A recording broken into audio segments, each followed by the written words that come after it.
สบายดีเด้อทุกคนสบายดีจากบ้านไม้มินเลยทุกคนวันนี้เขากะซิมากินลาบฝีมือไอโซเนาะ กูได้วนไปเลยให้ไปวนเนาะ เพราะว่าไม่ได้กินตนนี้กินทอดนี้ ไปแบบนี้บริกินได้ไปป่ะ แต่ปลาไม่ได้กินเนาะเงินเบิดอะไรกับมาหายน้องเนี่ยมาหายโซพี่เก้ากินนี่เพีย อย่าเอานั่นอย่างเดียว เบิ้งใส่ให้ตูกับมา ซอยศีลคือเก่า หน้าที่เก่าเนาะแจ็คเนาะไม่เห็นดนเด้ตัวก็เข้าทีมกับบักอันนั่นอยู่ว่ะ คือได้ กับบักแฮวอยู่ว่ะ กับข่าวอยู่มันถ่าย ว่าราคาพี่นะครบ ฮะ ราคาที่ไหนครับ โอ้จักหน่อยก็ตีโอ้ไอตูมาเว้ยผมยังยินจะซื้อเนาะ แดงตัวโลก็จะเขากล่องแน่ แมนแหละ จะเดือดเอานะ เอินเข้ากล้องเอาซื้อมา2 โลเนาะทุกคน ใส่พี่นะ ตับยอสูตรเก่าเห็ดลาบกิน อันนี้เป็นพักเนาะออกกำเด้ออกกำมัน อยู่ก ยูกำอ่ะคันออกนี่มันเซา ำออกก็คือบอเดมานังลิน บุญแล้วอันนี้ยังแม่นอัน อยู่กำ ยูกำโอเคเด้ อยู่ไพ่ก็ได้ต้องได้ ยังยูไฟอยู่ไอตูฮีโร่เนาะกินสูตรไอโซกึดยากขนาดเลยเดือนกว่าเลยเด้แต่ไปเที่ยวมาไอตูกับมาเนาะบายดีไอตูโอ้รอขึ้นเลยเห็นดนเว้ย เดี๋ยวฟิตหุ่นเด้ อีหลีได้ จอยลงยางดีขึ้นตั้งแต่อกหัก โอ้เจียมมาแล้ว ตั้งแต่อกหักเลยเนี่ย ดีเกียมมา เ ไอตูกระถ่ายคลิปอยู่ไอตู บอกค่อยได้ถ่ายนะ มันบ่แล้วเลยบ่ แมนอยากถ่ายอยู่เลย เฟซบุ๊กเนาะ โซ่อยู่ มีเฟซบุ๊ก เห็นโซ่อยู่4-5คลิปมือนั้นบริทายยังไง ว่า คนละคลิป อันนั้นคลิปเก่า เตะบานอันนั้น อันนี้คลิปเก่าคลิปเก่า แค่หมูปรับเลย ว่าคลิปเก่า โอ้โหว้าวอันนี้เลยแล้วเนาะ ว้าวเห็นไอ้ตูดนเว้ย โดน เลย ไอเห็นตัวไปย่างป้าไปอย่างตลอด แม่นคักบ่ไอ้ตูเป็นยังไงเป็นย่างปลา ครับคือกัน สาวลายบ่ ไอไปบ้องเหมือนเดิมไอไปส่งอกหักแล้ว มันหิวใจ มันดีขึ้นแต่ว่ามันดีแน่แล้วแต่ว่าอันสิ่งที่บดีกับหลายเพราะว่ามันคือเขาได้สัญญาได้ลงก็สิไปน้ำกันจริงๆสำหรับเขาบ่ได้ไปน้ำกันสินะแต่ว่าทุกอย่างมันดีหมด พอเราเว้นเข้าไปอันโป๊กับตายย่างลงไปตาดขมืด น้ำผ้าเนาะ ตายขมืดน้ำผ้าก็โอเคกับธรรมดา เขาเมื่อจะคักเนาะ เขาแบกกระเป๋าลงไปเลยขึ้นมาอีก ค่อยอันสิเบกไปได้ค่อยใส่30 ลิตรเขาเอาบอไอตู้บออันเน็ตดาวได้ค่อยนั้นเน็ตดาวเราย่างไปเราฮู้ไอตู้เจ้าสิเบก30 ลิตรนี่แบบ โอ้ ดี เที่ยวอ่ะ เจ้าสิเบก30 ลิตรไปตัดขมึกนี่มันบ่แม่นได้ตู้ซะเด้เอ้าจังได๋บ่แม่นมันเป็นกระเป๋าแบบปลานะมันแบบคนอะไรกระเป๋านั้นเอาไปนะอยู่ในรถตู้ตลอดเอาใส่กระเป๋าน้อยเห็นบ่ค่อย ให้ลูกหาบตีให้ลูกหาบแบกตี บ่ค่อย แบกเอง ค่อยแบกเองเบิดเพราะว่าค่อยแบกของอันนั้นของนี่นานะ โอ้เดี๋ยวมื้อหน้าไปน้ำเฮาเดี๋ยวเขาพาไป เออ เดี๋ยวพาไปเดี๋ยวพาไอ้ตู้ไป พาไปแบบ ไปย่างปลาเด้เนาะเห็นปะเกียมจนซีดเป็นสตาฟสวยของเขาตลอด เข้าป่า ของยางปลาเข้าใจนะ นี่ไมมินเนาะน้องล่า บอกเมียเลยอย่างป่า ฮัลโหลฮะเป็นอย่างบอก อ เนี่ ย่าย งป่าเราบอกเมียเลย น้องมาวันนี้ก็คนทำงานเลย มีแต่คนอกหักเด้ ไม่หรอก อ่ะกะอีหลีคนอกหักเป็นอย่างป่าถ้ามาเกียมไม่ชิมักไป นะ มันบอกนั่งไหมมาจะเสร็จเจมส์ ไม่ปล่อยเพลง ปล่อยเพลงผู้ใด ให้เขานะ โอ้เพลงใหม่กับกูปล่อยไม่เลย ปล่อยเลย เอาปล่อยละเสีย บนเครื่องนะ กินลาบต้มนะโซ ค่าเลย ไอโซต้ม ปลาอ่อน คนละคนที่ เอากำแล้วเขาก็สิปิ้งนะปิ้งใส่หน่อยหนึง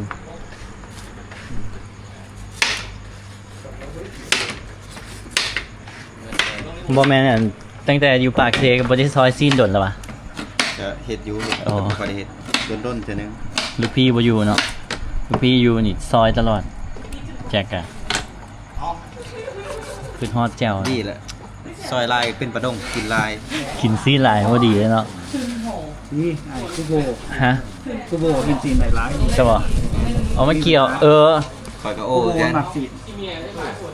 สีอยู่แต่ว่ากินตลอดบ่ดี แต่ว่าเขากินดุเนาะตอนอยู่สตู 2 เดือนแล้ว แม่นเขาแต่ว่าเขาไม่ได้กินดนแล้วนี่เนี่ยตั้งแต่ปากเซพุ่นตั้งแต่อยู่พุ่ง แต่เขาว่าคันว่าเป็นปลาดงมันพวกที่ออกกำลังกายกินแต่สีนั่นเด้คือบ่เป็นวะ เขากินแล้วเขาออกกำลังกายติมันก็เลย กันน่าจะ มันก็เลยท่านกินแล้วบ่ออกกำลังกายมันอาจจะเป็นประดมเจ้าเพียเจ้าบีคักๆคักเลย แจมันก็สิจุเลย เพราะอันนี้เพียสดๆนั่นเป็นไส้ปลาตอนจากอะไรก็ประมาณแต่ดนเนาะแจกกันมาตั้งแต่3-4 โมงเนาะใช่ไหม4-5 โมง4 โมง ส่วนลายมาโมงนั่นน่ะบางทีก็3โมงอยู่ฮอด7โมง ก็ประมาณ 10โมง ฟิวก็ยังบ่นอนแต่ตอนเราใส่เสื้อกันนะฟิวเลยเราไม่ได้ถ่ายคลิปนะทุกคนเพราะว่าเขาถ่ายกินซีนเขาจึงถ่ายแบงก์กับบ่อยู่แบงก์ไปใส่ปะ ลบบาน ลบบาท กลับบ้าน แบงก์ไงก็ประมาณเดือนว่าเป็นเดือนปีละเทื่อบ่จ๊ะแบงก์กับตะเจกลับบ้าน ก็ช่วงหนึงก็กลับอยู่กลับน้ำเขาอยู่ อ๋อ แต่บ่ค่อยได้กลับ มื้ออื่นไปบ่แจกเขา ไปซะ ไปบ้านมันบ่ ไปกับไปสิเป็นไม่ครับแล้ว เบิ่งตัวจริงก่อนเดี๋ยวส่วนตะเจกว่าประมาณนี้เนาะทุกคนบ่ได้ซุ่มแซวจนมาเข้ากำมาเนาะออกกำมันออกมัดแขนแล้วจึงออกเนาะ แมน อันนี้มันอยู่กับ แล้วแต่กำหนดอยากอยู่ จนเซาอันเอาไฟใส่อันนะฮะได้เนาะ แมน จึงออก ไฟใส่อยู่กองเตียง อืม แล้วแต่คันคืออยู่บ้านนอกกะบ่ได้ขึ้นเตียงเนาะสิเฮ็ดขี้ไฟทั้งข้างเลย โอ้เอาไฟใส่ข้างๆเพื่อให้ความอุ่น เอากาบกล้วยมาใส่แล้วก็ต้มน้ำทั้งข้างแล้วก็นอนทั้งข้างเลยแบบไฟแบบห่อนกว่านี้อยู่ในเมืองนี้สบาย อืมเอาผู้ใดมาอีกไปฮะ แท็กซี่มาจอดนะครับเอาไปซอยไปจูบกันก่อน ซีนใหม่ๆนี่ซีนงัวไปท่ากับแจ็คไปตั้งแต่10 โมงครึ่งกลับมาฮอดนี่12 โมงเท่าไหร่นี่ดนเนาะ ในขาบิด อืมเขาเจ้าข่าวะท่ากินเนาะแซ่บๆเลยต้มแซ่บผักเดิน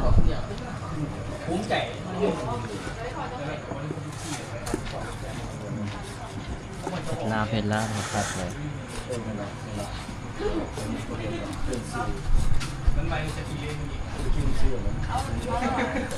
ปลาขายดีเนาะเหลือ2 ตุกสุดท้ายทุกคน แต่ห้องบอสเซตโปสเตอร์เท่ ขายดีแล้วนี่เหลือ2 ตุกหนึ่ง ๆเยี่ย เพราะว่าอยู่ลาวนี่ก็ทำนี้นะ ที่ไม่กล้าเลย แต่อยู่หรือไปจ้า เลือดเต็ม ยังบ่เปิดเถอะ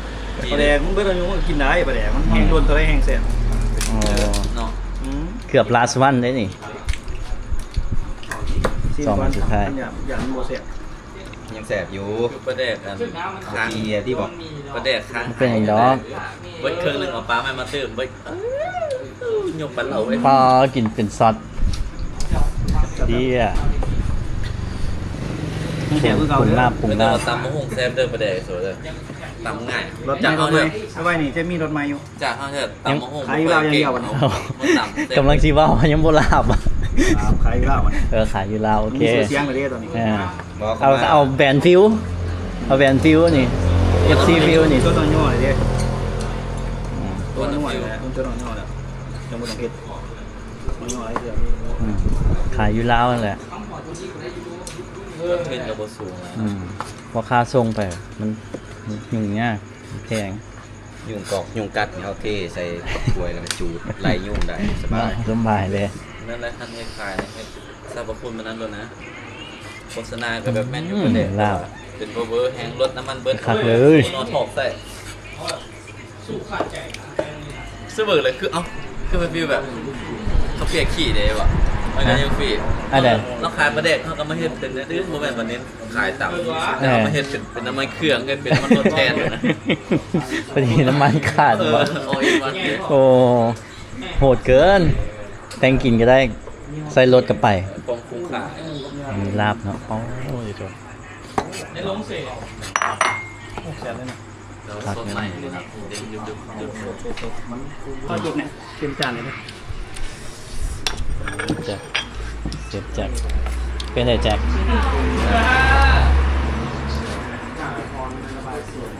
ทำลายแตกนะลาบดิบนะ อาชีพเราทำงานกินแซ่บ มือจับ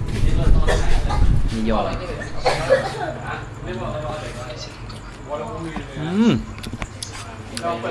ใส่เกี่ยอันนี้เขาไปถือได้คน บี จับแล้วเนาะ เจ้าละ เขาบีบไว้หนึ่งนะ นวดได้แล้วนวด ขมลำสักเลย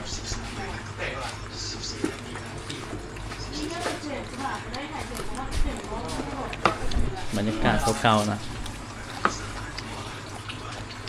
ได้เงินเพลงแบบนี้นะ ซื้อเข้านะทุกคนขี่รถจักรมาเอาเท่าไหร่โลนึงว่ะ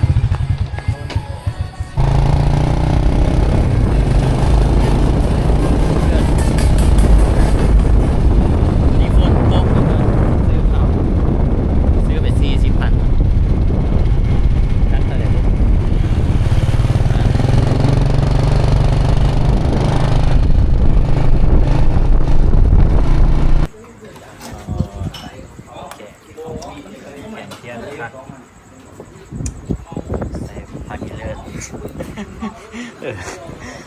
โอ้ยโคตรมื้อนี้จะกินให้สะใจเลย เสาแบะ มากินข้าวทุกคนมาเนี่ยรอบเด็กเนาะ ก็อันนี้สดๆเด้อ โอ้มาตับยอดใส่บวงเอาอันนี้น้ำมาซะผมเป๋น้ำซะเอาไว้กับแก้ข้าวเฮ็ดจังได๋บัดนี้อ๋อฝนตก แย่แล้วก่อนครับ เนี่ยเอาแจ็คเก็ต เนาะ เอาเพียใส่โอ้สดเลย เอาไหมเอาไปเอาบวงมาเลยที่เตรียมเลยเดี๋ยวบวงข้างหลังทางขาวเอาใส่จานไหนตู้นะจานห้องแบบนี้เลย คำโอ้ผมมาพร้อมผลทุกคนผลมาแล้ว หัววาน หอมบีครับมากินข้าวกันนะ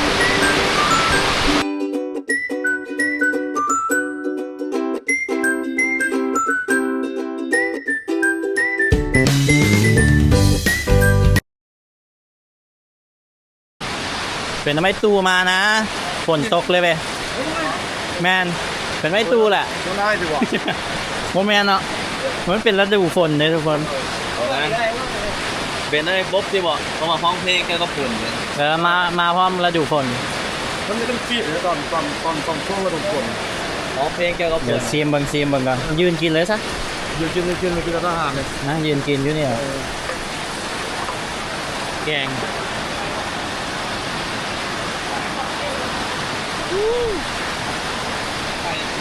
จับผลพระยามันเด้อเข้า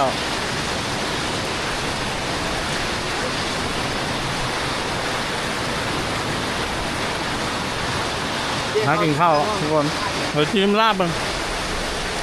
ลาบจุกนั่นเนี่ยลาบจุก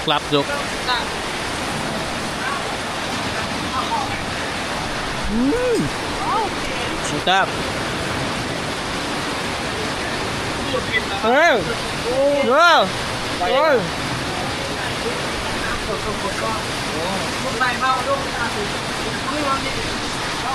ตอนนี้ยับเข้ามาในแล้วทุกคนฝนตกโคตรแหงไฟดับตอนนี้ เดี๋ยวก็กินก่อนเนาะ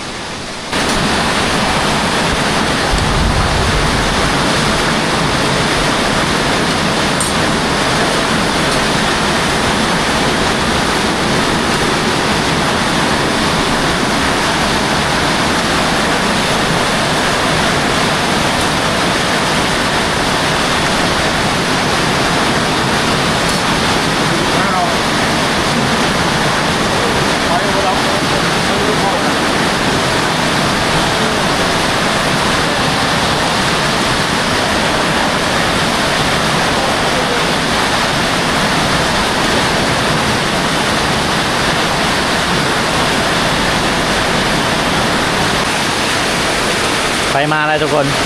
กินแบบโคตรแซ่บเลยเนาะฝนก็เริ่มคอยลงตกแห้งขนาดเลยโอ้โหเปียกเบิดเลยนะฝนพระ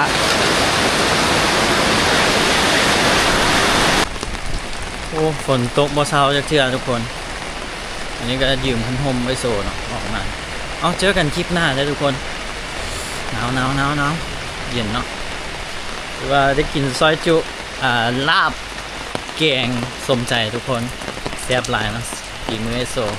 มันก็สุดยอดแหละบ๊ายบายเจอกันใหม่คลิปหน้าทุกคนบ๊ายบาย